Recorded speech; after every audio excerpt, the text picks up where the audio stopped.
안녕하세요 구독자 여러분. 경제와 금융의 유익한 트렌드를 찾고 원리를 해설하는 머니 트렌드 시간입니다. 예기치 않게 발발한 코로나19는 조기 회복 기대로 주가가 급락 후 급반등했습니다.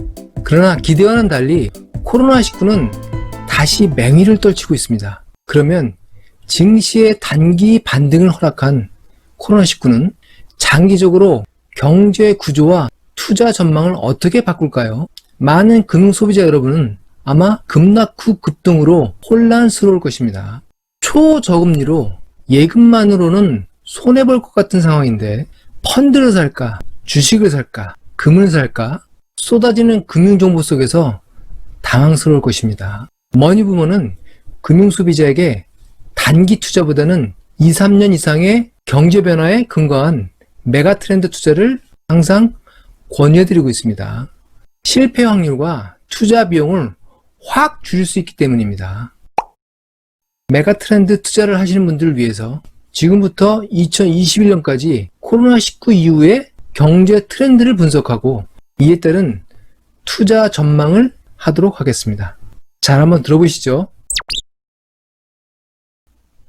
전체적으로 현재의 경제 금융시장을 한번 정리해 드리겠습니다. 코로나19는 발발부터 그 영향과 결과까지 모두 예상할 수 없는 것으로 판단됩니다. 경제학자는 이런 불확실성을 가장 싫어합니다. 코로나19의 경제적 충격을 예측하기 위해 경제학자는 경험과 통계가 필요한데요.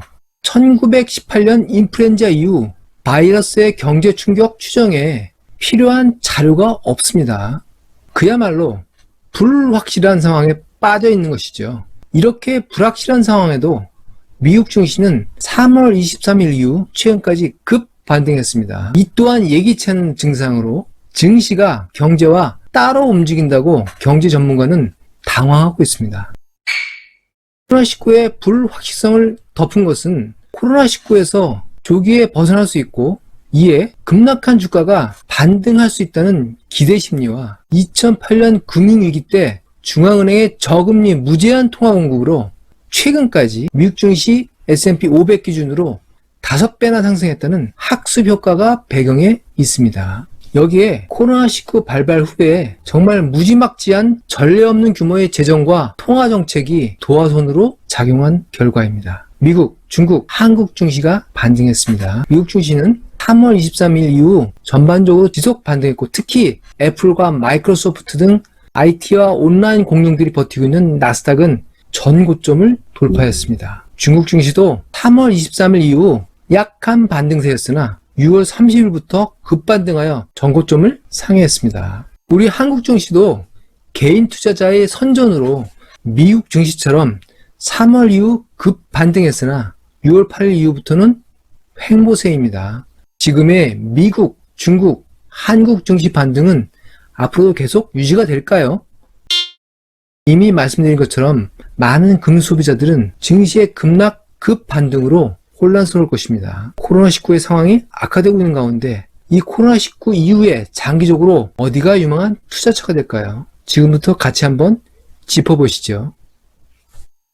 글로벌라이제이션, 세계화된 경제의 특징은요. 첫 번째, 자본, 자금의 국가 간 자유이동입니다. 두 번째는 국제 분업화된 경제 구조고요. 첫 번째 자본의 이동이 각국 금융시장의 가격에 직접 영향을 미치고 자본은 각국 간 금리와 통화 가치의 차이로 이동하게 됩니다. 이렇게 경제 변수와 가격의 차이에 따라 자본과 노동이 이동하는 것을 재정거래, 아비트라지라고 합니다. 경제 현상의 중요한 용어이니 알아두시기 바랍니다. 특히 세계 경제의 기본 거래 통화, 기축 통화가 달러인 만큼 달러의 금리와 통화 가치가 자본 이동의 중요한 변수가 되겠습니다. 즉, 달러 대비 상대국의 금리와 통화 가치에 따라 자본은 국경을 넘어 이동하게 됩니다.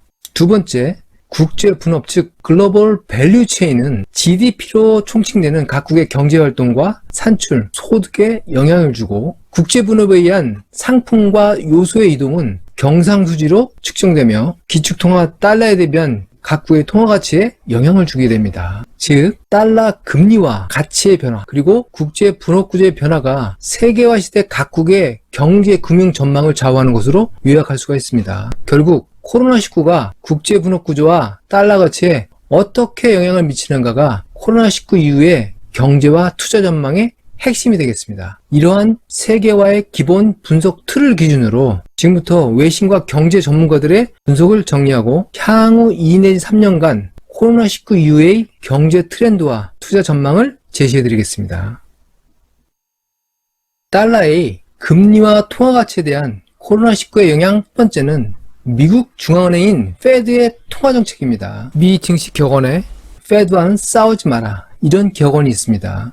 기축통화 달러를 발행하는 페드의 정책은 그 영향력이 절대적이니 전세계 투자자는 유의하라는 격언입니다. 이런 위력을 가진 페드는 코로나19 발발 이후에 훼손된 미국 경제를 회복시키기 위해 할 수 있는 모든 노력을 다할 것을 선언했고 또 시행하고 있습니다. 6월 연준의 FOMC 의사록에도 명문화되어 있는데요. We are strongly committed to using our tools to do whatever we can, 이렇게 기록하고 있습니다.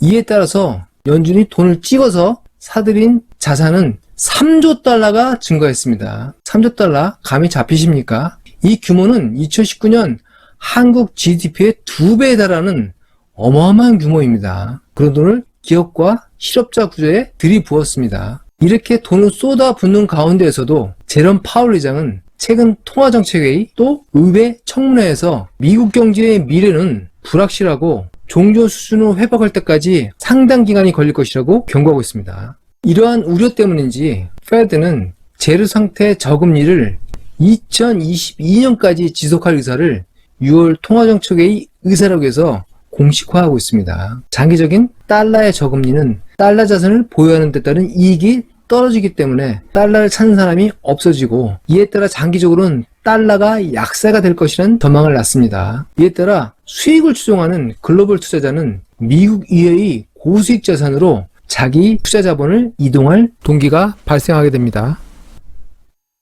실제로 최근 달러가 약세를 보인 반면 코로나19 위기 이후에 조기 회복이 전망되는 중국 위안화는 강세를 보이고 있습니다. 지난 7월 8일 달러당 위안은 7위안 이하로 하락하게 됐는데요. 이날 중국 관영 글로벌 타임즈는 이 현상에 주목하는 기사를 내놓기도 했습니다. 달러 약세에 반해서 중국 위안화가 강세를 보인 이유는 여러 가지가 있습니다. 첫 번째는 국제통화기금 IMF는 6월 코로나19 충격을 반영한 수정 세계경제 전망을 내놓았는데요. 이 전망에서 중국은 2020년과 2021년 유일하게 플러스권 성장을 보이는 국가로 제시되고 있습니다. 중국은 2020년 1% 성장을 하고 2021년에는 8.2%를 성장합니다. 대부분의 국가가 2020년에는 마이너스권 성장을 하고 2021년에도 전년 하락폭을 회복하지 못하는 국가가 대부분입니다. 주목할 것은 한국은 중국 다음으로 IMF 전망에 의하면 돋보이는 경제 성장률을 보이는 국가입니다. OECD 국가 중에는 가장 독보적입니다. 중국 위안화 표시 자산은 OECD 선진국이 아닌 신흥국인데도 불구하고 코로나 위기 이후에 안전자산으로서의 기능을 할 수 있게 됐습니다.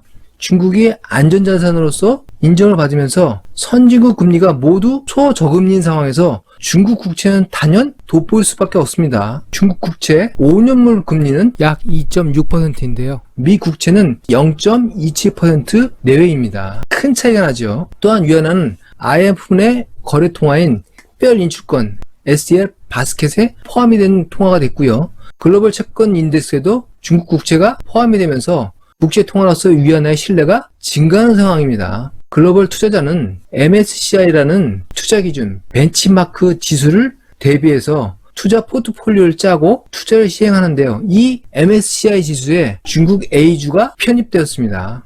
글로벌 투자자의 필수적인 포트폴리오 항목이 됐기 때문에 위안화 표시 자산은 일정 수준 이상의 수요를 확보할 수 있습니다.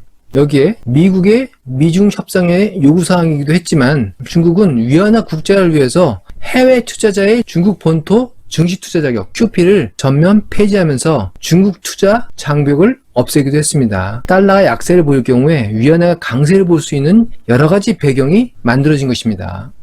내용이 기른 관계로 시청자의 피로도를 고려하여 컨텐츠를 1부와 2부로 나누겠습니다. 1부에 이어 2부는 달러 약세의 원인으로 미국 경제의 구조적인 원인과 국제 분업 구조 변화에 대해 살펴보고 투자 전망에 대해 다룹니다. 유익한 내용이니까 끝까지 시청 바라겠습니다. 지금까지 경제와 금융의 중요한 트렌드를 찾고 해설하는 머니 트렌드 시간이었습니다.